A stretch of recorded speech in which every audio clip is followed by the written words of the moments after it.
그들은 그것을 애국적 의무라고 불렀습니다. 조국을 전쟁에서 승리로 이끌 것이라고 말했습니다. 그리고 안전한 투자라고 약속했습니다. 하지만 그들이 결코 말하지 않은 것이 있었습니다. 바로 당신이 투자한 돈의 진짜 가치를 결코 돌려받지 못할 것이라는 사실입니다. 전쟁 채권. 이것은 단순한 금융상품이 아니었습니다. 역사상 가장 교묘하고 성공적인 심리적 계략 중 하나였습니다. 평범한 시민을 국가의 채권자로, 충성심을 유동성으로, 그리고 애국심을 이익으로 바꾸는 마법. 하지만 그 이익은 결코 당신의 몫이 아니었습니다. 오늘 우리는 돈과 권력, 그리고 역사가 충돌하는 그 지점으로 여러분을 안내하려 합니다. 그곳에서는 보이는 것이 전부가 아닙니다. 이것은 어떻게 각국 정부가 전쟁을 투자 상품으로 포장해 판매하는 법을 배웠는지, 그리고 선한 의도로 조국을 돕고자 했던 평범한 사람들이 어떻게 역사상 최초의 거대한 금융사기의 자금줄이 되었는지에 대한 이야기입니다. 이야기의 시작은 1914년 유럽이 전쟁의 화염에 휩싸이던 때입니다. 이 끔찍한 혼란 속으로 자국을 이끌던 정부들은 곧 무서운 사실을 깨닫게 됩니다. 국고가 바닥나고 있다는 것을 말입니다. 그 누구도 상상하지 못했던 방식으로 현대전은 엄청나게 비쌌습니다. 제1차 세계대전은 더 이상 말탄 기사의 용맹함이나 참호 속의 영광 따위로 치러지는 전쟁이 아니었습니다. 그것은 강철과 연료, 끝없이 소모되는 탄약과 병참의 싸움, 즉 죽음의 산업화였습니다. 모든 총알에는 가격표가 붙어 있었고 모든 탱크는 거대한 빚더미 위에서 굴러갔습니다. 대영 제국, 프랑스, 독일, 한때 제국의 자부심이었던 금 보유고가 최전선에서 흐르는 병사들의 피보다 더 빠른 속도로 고갈되고 있다는 사실을 모두가 깨달았습니다. 그래서 그들은 새로운 자금원에 눈을 돌렸습니다. 군인도 식민지도 아닌 바로 자국의 시민들이었습니다. 그때까지만 해도 보통 사람이 국가의 빚, 즉 국채에 직접 관여하는 일은 거의 없었습니다. 채권은 부유한 은행가나 귀족들만의 금융 도구였습니다. 하지만 감당할 수 없을 정도로 치솟는 전쟁 비용 앞에서 정치인들은 선택의 기로에 섰습니다. 세금을 대폭 인상하여 국민적 저항에 부딪히거나 아니면 사람들이 자발적으로 정부의 돈을 빌려주게 만들 새로운 방법을 찾아내거나 그들이 찾아낸 해결책은 실로 천재적이면서도 동시에 지독히 냉소적이었습니다. 바로 빚을 애국심으로 포장하는 것이었습니다. 영국에서는 재무부가 전쟁 대부라는 이름의 캠페인을 시작했습니다. 거리에는 포스터가 넘쳐났습니다. 검은 상복을 입은 여인이 남성들에게 각자의 역할을 다하라고 호소했고 군인들은 지면 너머의 우리를 응시하며 엄숙하게 말했습니다. 싸울 수 없다면 금전으로 지원하라. 독일에서는 이를 크릭살라이엔, 즉 전쟁 채권이라 불렀습니다. 시민들은 승리에 투자하고 있다는 믿음 하나로 은행 앞에 길게 줄을 섰습니다. 그리고 1917년 뒤늦게 참전한 미국에서 이 캠페인은 하나의 거대한 쇼, 일종의 국가적 스펙터클로 발전했습니다. 미국 정부는 단순히 채권을 판 것이 아니었습니다. 그들은 감정을 팔았습니다. 포스터들은 외쳤습니다. 자유채권을 사라. 성족이 무늬 옷을 입은 엉클샘이 당신을 향해 손가락을 겨누었습니다. 영화배우, 운동선수, 목사할 것 없이 모든 유명인이 재무부의 영업사원이 되었습니다. 군악대가 도시를 행진하고 아이들은 동전 하나를 아낄 때마다 전장의 아버지를 돕는 것이라 배웠습니다. 메시지는 아주 명확했습니다. 당신이 조국을 사랑한다면 당신의 저축을 빌려주어 그것을 증명하라는 것이었죠. 물론 진실은 훨씬 더 복잡했습니다. 이 자유채권이라는 것은 본질적으로 미국 정부가 전쟁이 끝난 후 이자를 더해 상환하겠다고 약속하는 차용증서였습니다. 하지만 그 약속의 아주 작은 글씨 속에 진짜 함정이 숨어 있었습니다. 정부는 액면가인 달러로 갚겠다고 약속했을 뿐 그 돈의 구매력까지 보장하지는 않았다는 점입니다. 그리고 전쟁이 끝나자 괴물 같은 인플레이션이 닥쳐왔습니다. 1917년부터 1920년 사이 미국의 물가는 거의 2배로 치솟았습니다. 이는 당신이 애국심으로 구매했던 100달러짜리 채권을 만기에 돌려받아도 그 돈으로 살 수 있는 물건은 과거의 절반밖에 되지 않는다는 의미였습니다. 애국적인 투자자는 명목상의 돈은 돌려받았지만 그들의 부는 이미 공기 중으로 사라진 뒤였습니다.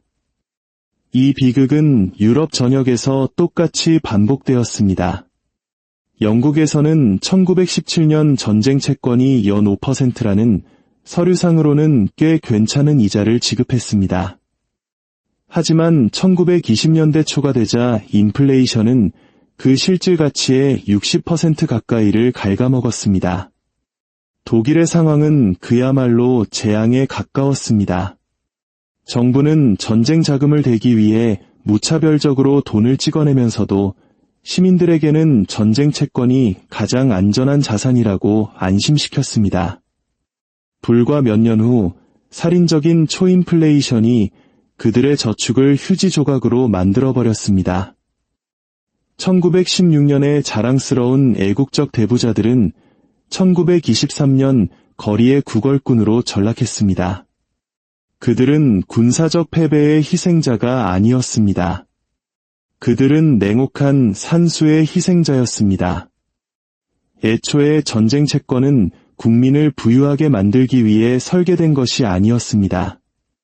그것은 그저 전쟁이라는 거대한 기계가 멈추지 않고 계속 돌아가게 하기 위한 연료였습니다. 당신이 채권을 살 때 당신은 승리를 산 것이 아니었습니다. 단지 시간을 벌어준 것뿐이었습니다. 이 시스템이 조금만 더 버틸 수 있을 것이라는 환상을 유지하는데 자금을 댄 것입니다. 그리고 정부는 자신들이 무슨 일을 하고 있는지 정확히 알고 있었습니다.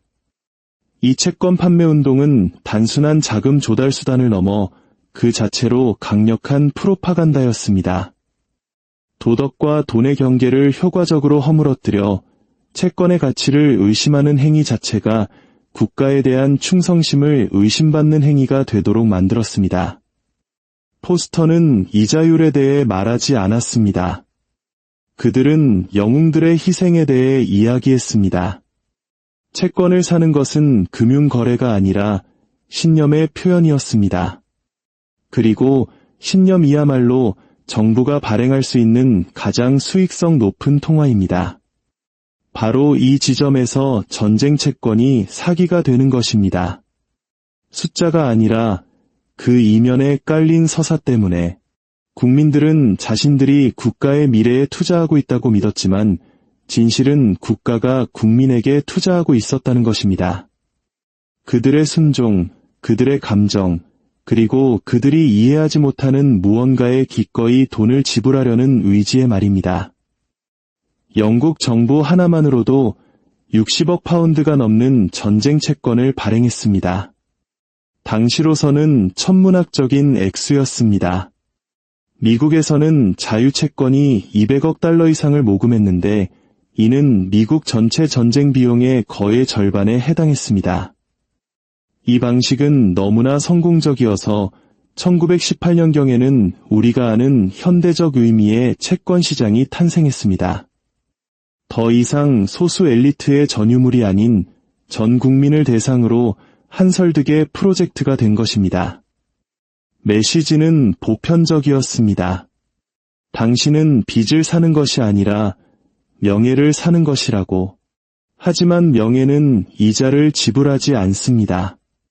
전쟁이 끝나고 평화가 찾아왔을 때 그 침묵은 기가 먹먹할 정도로 무거웠습니다. 정부들은 현실적으로 도저히 갚을 수 없는 차용증서 더미에 파묻힌 자신들을 발견했습니다. 하지만 채무 불이행은 선택지가 아니었습니다. 국민들에게 당신들의 애국적 투자가 사실은 끔찍한 실수였다고 인정할 수는 없었으니까요. 그래서 그들은 상환의 정의를 바꾸었습니다. 영국 정부는 단기 전쟁 채권을 콘솔이라는 장기 증권으로 전환했습니다. 이론상으로는 영원히 이자를 지급하지만 실제로는 만기가 결코 돌아오지 않는 채권이었습니다. 일시적인 애국심을 영구적인 국가부채로 바꾸는 우아한 방법이었죠. 이 채권을 보유한 평범한 가족, 퇴역 군인, 연금 수급자들은 수십 년 동안 푼돈에 가까운 이자를 받으며 살아갔습니다. 그들의 원금이 실질 가치 면에서 이미 오래전에 증발했다는 사실도 모른 채 말입니다. 전쟁은 끝났지만 빚의 굴레는 끝나지 않았습니다. 영국이 이 빚을 최종적으로 청산하는 데는 거의 100년이 걸렸습니다. 제1차 세계대전 채권의 마지막 상환이 이루어진 것은 2015년, 포성이 멎은 지 한 세기가 지난 후였습니다. 미국에서도 비슷한 이야기가 좀 더 조용한 방식으로 전개되었습니다. 자유채권은 결국 재융자되고 거대한 재무부 시스템 속으로 흡수되었습니다. 이것이 바로 오늘날 우리가 아는 미국 국가부채의 초석을 다진 사건입니다. 비상시의 전시 조치가 평시 정부 재정의 기본 운영 모델이 되어버린 것입니다. 이렇게 해서 전쟁은 끝났지만 빚은 영원히 남는 기이한 현상이 발생했습니다.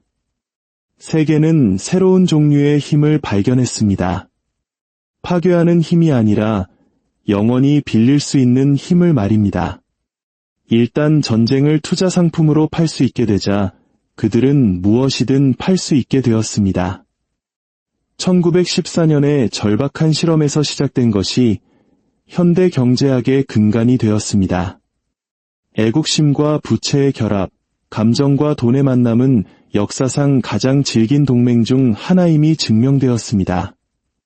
제2차 세계대전이 발발했을 때 정부들은 새로운 수사법을 발명할 필요조차 없었습니다. 채권 판매 운동이 이번에는 할리우드의 화려함을 입고 돌아왔습니다. 리타 헤이워스와 클라크 게이블 같은 스타들이 스크린에서 채권 구매를 독려했고 월트 디즈니는 애국적인 저축에 대한 만화를 그렸으며 심지어 벅스 버니까지 나서서 채권을 사라고 외쳤습니다. 이것은 최고의 금융 연극이었습니다. 시민들은 다시 한번 승리를 구매하기 위해 줄을 섰고 다시 한번 그 수익은 전후 인플레이션 속에서 녹아내렸습니다. 하지만 이제 아무도 신경 쓰지 않았습니다. 그 행위는 이미 본능이 되었기 때문입니다. 빚을 지는 것은 더 이상 부끄러운 일이 아니었습니다. 그것은 애국적인 행위였습니다. 이러한 역사의 흐름은 우리 한국인에게도 결코 낯설지 않은 이야기입니다.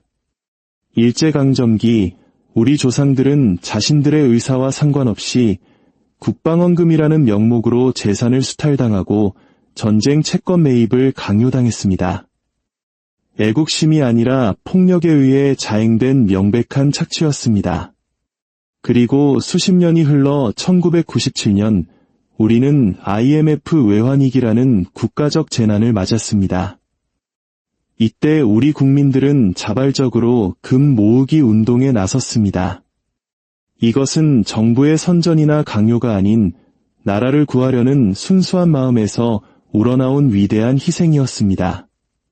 서구의 전쟁 채권이 교묘한 심리전의 산물이었다면 우리의 금 모으기 운동은 공동체를 위한 자발적 헌신의 상징이었습니다. 이렇듯 역사는 우리에게 빚과 애국심이 어떻게 다르게 결합될 수 있는지를 보여줍니다. 다시 세계사로 돌아와 전쟁 채권의 유산은 전후 세계 질서를 완전히 바꾸어 놓았습니다. 1945년 이후 오래된 제국들은 무너졌지만 정복이 아닌 신용 위에 세워진 새로운 제국, 미국이 부상했습니다. 달러가 금을 대체하여 세계의 기준 통화가 되었고 그 오래된 자유채권에서 태동한 미국 국채시장은 전 세계의 안전자산이 되었습니다. 한때 전시 프로파간다에 불과했던 것이 이제는 세계 금융의 기반이 된 것입니다.